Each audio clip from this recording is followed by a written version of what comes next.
Halo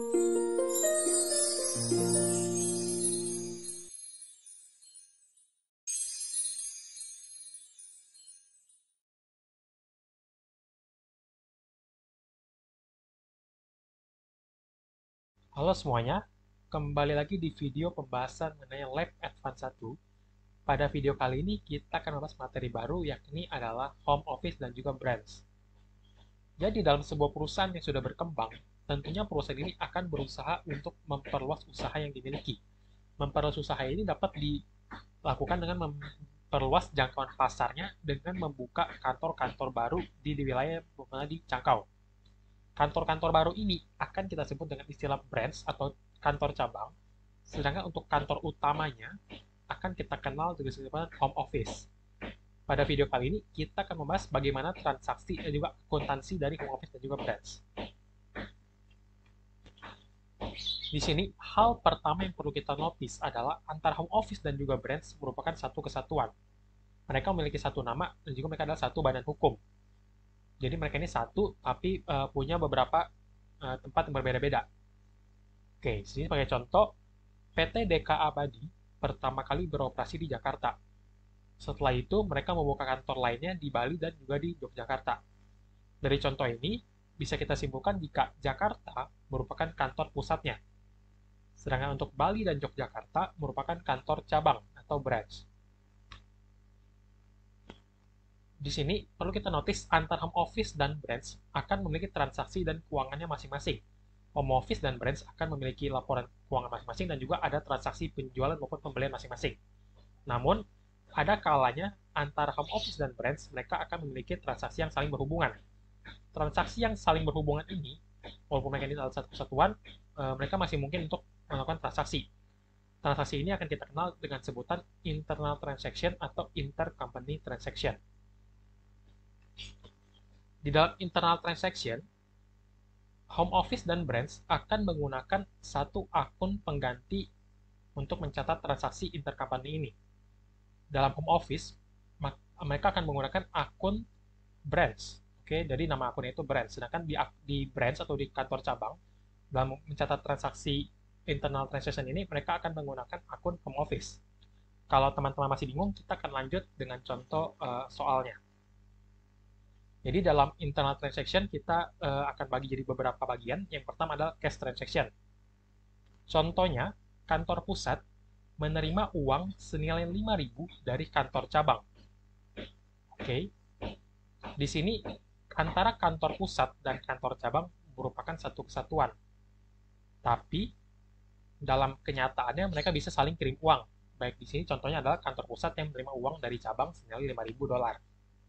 Jika dicatat secara akuntansi, kita lihat dari sisi home office atau kantor pusatnya, karena kantor pusat menerima uang senilai $5.000, maka dia akan mencatatkan atau mendebitkan cash senilai 5.000. Lalu di kreditnya, sesuai dengan yang sudah saya jelaskan tadi, mereka akan menggunakan akun pengganti yakni adalah branch sebesar 5.000. Oke, sedangkan dari sisi branch adalah sebaliknya. Karena mereka mengeluarkan cash, mereka akan mencatatkan cash di sisi kredit, sedangkan di sisi debitnya adalah akun pengganti, yakni adalah home office. Jadi untuk mempermudah pengerjaan soal nanti, kita lihat dulu akun cash ini ada di sisi mana. Jika ada di kredit, maka otomatis debitnya adalah akun branch ataupun home office itu sendiri. Oke, jadi dari soal ini kita bisa lihat dalam transaksi internalnya antar home office dan juga branch akan menggunakan akun pengganti yang kita kenal dengan sebutan home office ataupun branch. Oke, ini adalah akun penampung sementara untuk transaksi-transaksi internalnya. Lalu, internal transaction yang kedua adalah akuisisi dari aset untuk pihak lainnya. Oke, ini contohnya kantor pusat membayar uang senilai $9.000 untuk kendaraan yang akan dicatat dan dipakai oleh kantor cabang. Jadi, dalam internal transaction ini, sebuah kantor pusat atau cabang dapat membayarkan atau membelikan sebuah aset tapi tidak dipakai oleh kantor itu. Mereka akan dipakai oleh kantor cabangnya ataupun kantor pusatnya. Seperti contoh ini, kantor pusat membayar uang $9.000, tapi kendaraannya akan dipakai oleh si kantor cabang. Dari sisi kantor pusat atau home office, mereka mencatatkan branch, pada di debit sebesar 9.000 dan cash di kredit sebesar 9.000 karena kantor pusat yang membayar. Dari sisi kantor cabang atau branch, mereka mencatat karena mereka mendapatkan vehicle atau kendaraan, mereka mencatatkan debit vehicle senilai $9.000, sedangkan di kreditnya karena mereka tidak membayarkan secara langsung, mereka dibayarkan oleh si home office, mereka akan mencatatkan kredit sebesar 9.000 pada akun home office. Kalau antara dua akun ini kita gabung, kalau kita gabung, maka akan jadi debit vehicle, kreditnya cash 9.000. Jadi sebenarnya balik lagi ke konsep awal, kalau antara home office dan branch itu satu kesatuan, tapi karena mereka ini ada banyak, mereka punya laporan keuangan masing-masing, dalam mencatat internal transaction mereka menggunakan akun pengganti, yaitu branch dan juga home office. Pada kenyataannya, si perusahaan ini mencatatkan memiliki vehicle sebesar 9.000 yang dibayarkan secara cash sebesar 9.000 juga. Oke, itu untuk yang acquisition of asset to other. Lalu, untuk internal transaction selanjutnya adalah external transaction yang dibayarkan ataupun diterima oleh pihak internal kita. Jadi dalam sebuah kantor cabang atau pusat, mereka ini bisa saling membayarkan hutang milik satu sama lainnya atau menerima piutang milik satu sama lain. Sebagai contoh di sini, hutang yang dimiliki oleh kantor cabang sebesar $7.000 dilunasi oleh kantor pusat. Di sini kita tahu karena kantor pusat dan kantor cabang adalah satu kesatuan, sebenarnya mereka tinggal membayarkan secara biasa. Namun karena ini adalah hutang milik kantor cabang yang dilunasi oleh kantor pusat, maka transaksi ini akan dicatat sebagai berikut. Dari sisi home office, mereka akan mendebitkan branch sebagai ganti dari accounts payable, kreditnya cash. Sedangkan dari sisi branch atau kantor cabang, karena hutang mereka dilunasi, mereka akan mendebitkan accounts payable. Lalu sebagai ganti cash yang dilunasi, yang dibayarkan oleh home office, mereka akan menggunakan akun home office sebesar $7.000. Lalu untuk internal transaction yang keempat adalah pengiriman dari merchandise inventory. Jadi umumnya sebuah perusahaan atau kantor cabang ini akan menerima barang dagangnya dari kantor pusat. Oke, di sini ada akuntansinya tersendiri, kita akan lihat. Di sini contohnya, kantor pusat mengirimkan barang dagang dengan nilai faktur atau nilai jual $15.000 kepada kantor cabang. Keuntungan yang diambil dari barang dagang ini adalah 20% dari harga jualnya. Di sini ada satu konsep yang perlu kita ingat. Dalam melakukan pengiriman, kantor pusat harus memisahkan antara harga pokok dan juga keuntungan yang sudah disematkan ke dalam barang dagang tersebut. Maka terlebih dahulu kita harus menghitung berapa cost dari barang dagang tersebut. Di sini harga jualnya adalah $15.000. Gross profit-nya adalah $3.000 atau setara 20% dari si harga jual. Oleh karena itu, selling price dikurangkan dengan gross profit, kita akan dapat cost senilai $12.000. Setelah itu, baru bisa kita jurnal. Dari sisi kantor pusat, mereka akan mencatatkan akun sebagai berikut. Mendebit branch senilai harga jualnya $15.000, mengkredit UIP senilai $3.000, dan mengkredit shipment to branch senilai $12.000. Untuk UIP sendiri merupakan singkatan dari Unrealized Intercompany Inventory Profit, atau keuntungan yang belum bisa diakui dari transaksi pengiriman inventory kepada pihak internal kita. Oke, jadi kita sebut dengan istilah UIP atau keuntungan yang belum terrealisasikan. Oke, di sini perlu dinotis kalau ini menggunakan metode periodik, bukan menggunakan perpetual. Maka kita pakai akun shipment to branch. Ini adalah jurnal dari sisi home office-nya. Sedangkan dari sisi branch-nya akan mencatatkan sebagai berikut. Mendebit shipment from home office senilai $15.000, mengkredit home office senilai $15.000. Oke, yang jadi dicatat oleh branch adalah sebesar nilai jualnya. Oke, itu adalah transaksi-transaksi internal. Kesimpulan yang bisa kita ambil adalah, di sini bisa kita lihat, jika pada home office mendebit branch, maka dari sisi branch akan mengkredit home office. Jadi antara akun branch dan akun home office ini akan selalu berlawanan. Jika home office ada di debit, maka branch ada di kredit dan sebaliknya. Selanjutnya, kita akan membahas mengenai adjusting entries atau jurnal penyesuaian. Perlu diingat, di dalam kelas lab kita hanya menggunakan metode periodik, maka yang dibahas di video ini adalah metode periodik. Sebenarnya untuk adjusting entries sendiri di HO Brands ini sama dengan adjusting entries yang ada di perusahaan-perusahaan pada umumnya. Karena ini menggunakan metode periodik, maka yang pasti ada jika ini adalah perusahaan dagang adalah adjusting atau penyesuaian terkait dengan barang dagang atau inventory-nya. Masih banyak adjusting yang perlu dilakukan pada suatu perusahaan, seperti adjusting terkait dengan bad debt expense-nya, ataupun terkait dengan depresiasi, dan lain-lain. Tapi pada kasus kali ini, pada contoh di video ini, saya hanya akan menjelaskan terkait dengan penyesuaian dari barang dagang. Oke, di sini kantor pusat punya persediaan awal 360.000, persediaan akhir 262.000. Sedangkan kantor cabang memiliki persediaan awal 225 dan persediaan akhir 109.500.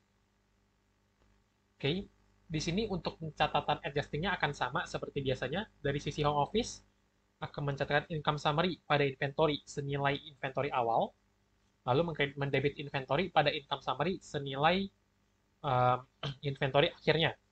Pada sisi branch juga sama, mendebit income summary pada inventory sesuai inventory awal yang dimiliki, lalu mendebit inventory pada income summary senilai dengan persediaan akhir yang dimiliki.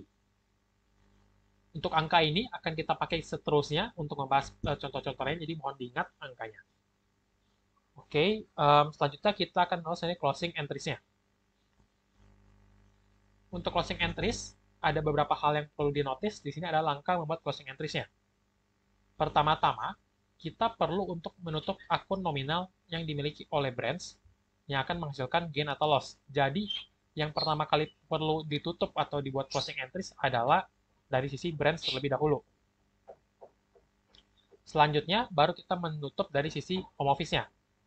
Home office akan mengakui gain atau loss yang dimiliki oleh si brands yang didapat dari angka pertama.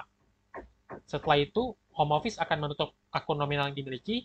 Lalu yang terakhir adalah mengakui realized intercompany inventory profit atau UIP yang sudah terrealisasikan. Kita akan mulai dengan contoh soalnya. Di sini kita punya data sebagai berikut untuk tahun 2021 terkait kantor cabang. Ada penjualan 670.000, pengiriman barang dagang dari pusat 189.750 sudah termasuk markup 15% dari harga pokok. Ada pembelian 121.000, beban operasional 52.560, persediaan awal 225, persediaan akhir 109.500. Ini adalah angka yang kita dapat dari contoh soal sebelumnya. Oke, pertama-tama dari sisi brands, kita bikin dulu jurnal penutupan dari sisi brands. Kita akan menutup akun nominal yang dimiliki. Berarti di sini adalah penjualan, pembelian, beban operasional, dan juga persediaan awal dan akhir. Tapi untuk persediaan awal dan akhir sudah kita tutup di jurnal adjusting, jadi kita nggak perlu lagi, kita tinggal tutup 3 tadi. Ada sales 670.000, lalu di sini ada shipment from home office, ini perlu kita tutup juga 189.750. Kita akan mencatat sesuai dengan yang kita terima. Ingat, jika dari sisi brand akan mencatat sesuai dengan harga jualnya. Lalu ada purchase 121, ini adalah purchase dari si brand itu sendiri. Lalu ada operating expense 52.560. Selisih antara debit dan kredit akan kita masukkan ke dalam akun income summary. Oke, jadi ini sama seperti melakukan penutupan biasanya ya. Setelah itu, kita akan mengakui gain atau loss dari branch-nya atau dari kantor cabangnya. Di sini, karena income summary-nya ada di kredit, maka untuk ditutup, kita taruh di sisi debit. Income summary pada home office 191.190. Angka 191.190 ini sudah kita include dengan akun income summary yang kita gunakan pada saat melakukan penutupan persediaan awal dan juga persediaan akhirnya. Oke, 225.000 dari persediaan awal dikurang 306.000 dikurang juga dengan 109.500. Ini adalah step pertamanya, kita tutup akun dari si branch dan kita akui gain atau loss-nya. Selanjutnya adalah closing entries dari sisi kantor pusat. Di sini kantor pusat punya penjualan 980.000, pengiriman barang dagang ke cabang juga sama 189.750 dengan 15% harga pokoknya. pembelian 277.000, beban pokok 131.400, lalu persen awal yang sudah kita hitung tadi di dalam jurnal adjusting. Selain itu juga terdapat informasi mengenai barang dagang kantor cabang yang berasal dari kantor pusat, yakni 157.700 daripada persediaan awalnya, dan pada akhirnya ada 80.500 terkait dengan persediaan kantor cabang yang berasal dari kantor pusat. Untuk persediaan awalnya, terdapat markup 20% dari harga pokok.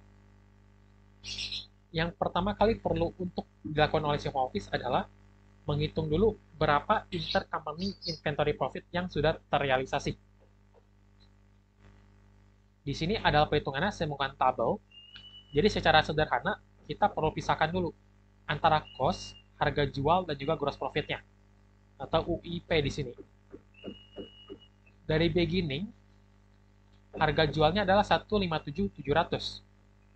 Markup 20% dari harga pokok, maka kita akan dapat UIP sebesar 26.250 dan cost-nya 131.250. Lalu terkait dengan shipment-nya.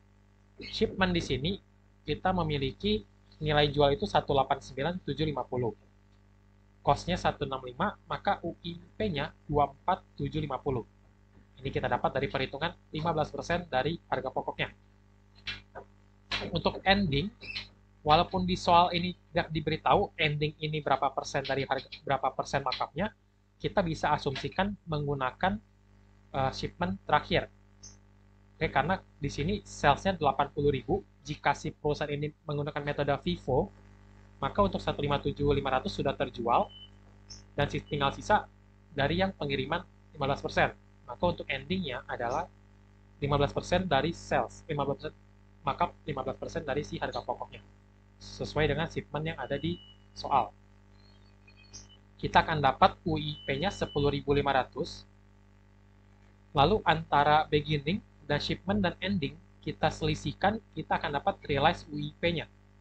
Beginning ada 26.250, ada shipment 24.000, dan di ending 10.500. Kita selisihkan, kita akan dapat UIP yang terrealisasi adalah sebesar 40.500. Setelah kita mengetahui si UIP yang terrealisasi, maka langkah selanjutnya adalah kita menutup dulu akun nominal yang dimiliki oleh si kantor pusat. Sales 980, ada shipment to brand senilai 165. Ingat dari home office akan mencatat sebesar cost-nya. Lalu ada purchase dan operating expense di sisi kredit, yang akan kita tutup di sisi kredit. Dan selisih dari 4 akun ini akan kita masukkan ke dalam akun income summary. Sebesar 736.600. Setelah itu, baru kita akan mengakui gain atau loss yang dimiliki oleh si branch, yang sebesar 191.190 tadi. Cara mengakuinya adalah mendebit akun branch, di kredit branch income sebesar 191.190. Oke, ini kita dapat dari perhitungan gain atau loss dari branch tadi. Selanjutnya, kita akan mengakui realized intercompany inventory profit yang sebesar 40.500 tadi yang ada di tabel. Cara menjurnalnya, karena UIP saat kita mengirim ada di sisi kredit, saat kita akui akan ada di sisi debit. Di kreditnya adalah branch income 40.500. Jadi sekarang kita punya dua akun branch income, 40.500 dari UIP atau dari pengiriman barang yang telah terrealisasikan untungnya, dan yang kedua adalah branch income dari operasional dari si branch-nya sebesar 191.190. Yang terakhir adalah kita akan menutup akun branch income atau loss-nya. Branch income-nya akan kita tutup di sisi debit 231.690, di sisi kredit juga income summary 231.690. Angka 231.690 sudah saya sebutkan, didapatkan dari 40.500 ditambah 191.190. Lalu kita akan mengakui gain atau loss dari home office-nya. Kita tinggal menutup si income summary, kredit adalah return earnings. Oke, ini untuk perhitungannya. Untuk 231.690 sudah seperti tadi. Untuk income summary, maka akan kita dapatkan dari income summary yang dicatat oleh si home office-nya. sehingga akan menghasilkan 870,290 di sisi debit. Baik, selanjutnya kita akan membahas mengenai elimination entries. Di sini, dikarenakan antara home office dan branch ini merupakan satu kesatuan tapi punya beberapa transaksi berbeda-beda, mereka punya transaksi masing-masing, maka pada saat penyusunan laporan keuangan nanti, mereka harus menggabungkan laporan-laporan keuangan mereka. Dikarenakan antara home office dan branch ini punya beberapa transaksi intercompany, transaksi internal, sedangkan pada hakikatnya mereka adalah satu, maka untuk transaksi-transaksi internal ini perlu untuk kita hapuskan secara sementara. Jadi sementara. Nah, penghapusan secara sementara ini yang kita sebut dengan elimination entries. Jadi pada saat akan melakukan laporan keuangannya, antara home office dan branch, mereka perlu untuk menghapus akun-akun menghapus akun-akun ini secara semu. Akun-akun ini kita kenal dengan sebutan reciprocal account. Reciprocal account adalah akun yang saling timbal balik antara home office dan branch. Seperti yang sudah kita pelajari barusan dari tadi, antara akun home office dan akun branch ini merupakan akun pengganti untuk transaksi masing-masing. Ini adalah salah satu akun reciprocal. Untuk membuat elimination entries ada 4 langkah. Yang pertama, kita perlu untuk menutup akun home office dan juga si branch yang sudah kita gunakan untuk mencatat transaksi internal tadi. Selanjutnya, dikarenakan dalam COGS atau dalam inventory dari branch ini terdapat UIP, kita perlu menutup UIP beginning-nya. Lalu, karena home office sudah mengirimkan produk atau barang-barang inventory kepada branch, dikarenakan ini adalah transaksi internal, dan pada saat laporan itu tidak boleh ada transaksi internal ini, maka pengiriman ini akan kita hapus, seakan-akan tidak terjadi pengiriman. Lalu yang terakhir adalah menutup UIP pending. Perlu diingat, elimination entries ini hanya kita buat untuk kepentingan laporan keuangan. Pada kondisi kenyataannya, si elimination entries ini nggak benar-benar diposting pada laporan keuangan perusahaan.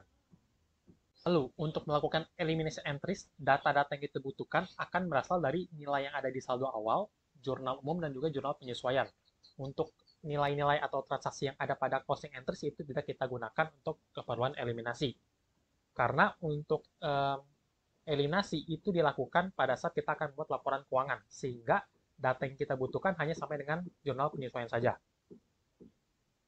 Berikut adalah contohnya. Di sini kita punya pengiriman barang dagang ke cabang pada 2021 adalah 189.750 dengan 15% harga pokok. Lalu dari persediaan barang dagang yang dimiliki oleh kantor cabang, itu yang berasal dari kantor pusat adalah sebesar 157.700 pada persen awalnya, dan pada persen akhir itu senilai 80.500. Di sini kita diberi info juga bahwa selama tahun 2021 terdapat akun home office sebesar 115.200 di kredit dan branch sebesar 115.200 di sisi debit. Kita akan membuat eliminasi terkait dengan informasi yang ada di sini. Yang pertama adalah kita perlu untuk menutup akun home office dan si branch. Akun home office dan branch itu akan selalu sama nilainya, dan mereka akan selalu berlawanan. Dikarenakan branch ada di debit dan home office ada di kredit, maka untuk eliminasinya akan menjadi home office pada branch sebesar 115.200. Untuk posisinya ini antara home office dan branch itu udah punya saldo normal, jadi perlu kita hitung dulu mereka ini ada di mana sekarang, debit atau kredit. Yang kedua adalah kita akan menutup saldo UIP pada beginning inventory yang berasal dari si kantor pusat. Untuk melakukan ini, kita akan flashback lagi pada perhitungan dari UIP yang sudah kita lakukan pada saat melakukan closing. Di sini kita lihat salesnya 157.500 dengan UIP 26.250. Kita akan menutup saldo si 26.250 dengan cara UIP pada inventory beginning, karena kita akan menutup yang beginning sebesar si UIP-nya. Lalu yang selanjutnya adalah kita akan meng-cancel atau kita akan menutup pengiriman barang dagang dari pusat ke cabang, sehingga seakan-akan kita tidak ada pengiriman barang dagang. Yang kita pakai adalah angka yang ada di shipment. Kita tinggal membalik jurnal terkait dengan shipment ini. Shipment to branch 165, UIP di debit 24.50, dan kreditnya adalah shipment from home office. Jadi akun shipment to branch sama shipment from home office ini akan saling timbal balik. Mereka adalah reciprocal account. Karena digunakan untuk mencatat jurnal yang sama atau transaksi yang sama. Yang terakhir adalah kita akan menutup saldo UIP pada ending. Jurnal yang digunakan adalah inventory ending untuk income statement sebesar 10.500 dan inventory ending untuk balance sheet sebesar 10.500. Oke, ini adalah keempat jurnal yang kita gunakan untuk elimination entries. Setelah kita mengeliminasi akun-akun ini, akun-akun resiprokal yang ada di sini, maka kita bisa siap untuk mencatat laporan keuangan yang ada. Baik, sekian untuk materi home office dan branch-nya. Apabila masih memiliki pertanyaan, bisa di-chat di kolom komentar. Semoga video ini membantu teman-teman semua untuk mempelajari Advance 1. Oke, terima kasih.